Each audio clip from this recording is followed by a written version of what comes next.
সচিবালয় দখল করে তাদের দাবি মানার পরেও তারা দখল করে রেখেছে, আমাদের উপর আক্রমণ করেছে।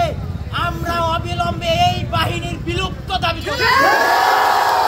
বাংলাদেশে আনসার বাহিনীর নামে কোনো বাহিনী থাকবে না। যারা আমার ভাইয়ের রক্ত ঝরিয়েছে সেই রক্তের বদলা আমরা নেব ইনশাআল্লাহ।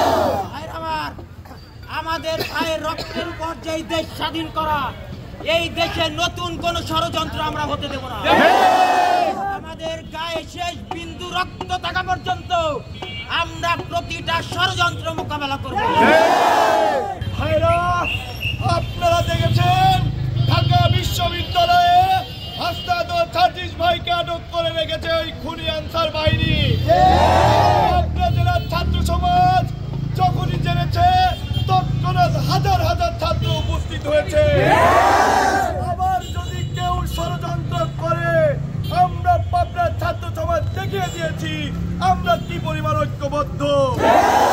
যারা ষড়যন্ত্র করছেন তারা সাবধান হয়ে যান, নাহলে আপনার বিরুদ্ধে কঠোরভাবে ছাত্র সমাজ হস্তক্ষেপ, আপনাদের কঠোর হস্তে দমন করা হবে। যারা হামলা করেছে তাদেরকে আমি বলে দিতে চাই, তারা সতর্ক হয়ে যান, ছাত্র সমাজ আপনার বিরুদ্ধে ঐক্যবদ্ধ।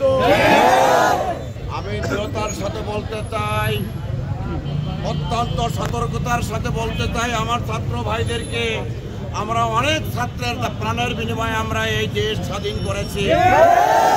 এই স্বাধীনতা অবশ্যই আমরা বিলীন হতে দেব না।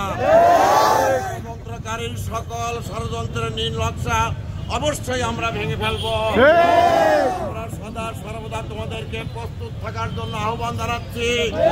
যদি কখনো কোনো রকম ষড়যন্ত্র করা হয়, আমরা তাৎক্ষণিকভাবে এর উপযুক্ত জবাব দেবো ইনশাআল্লাহ।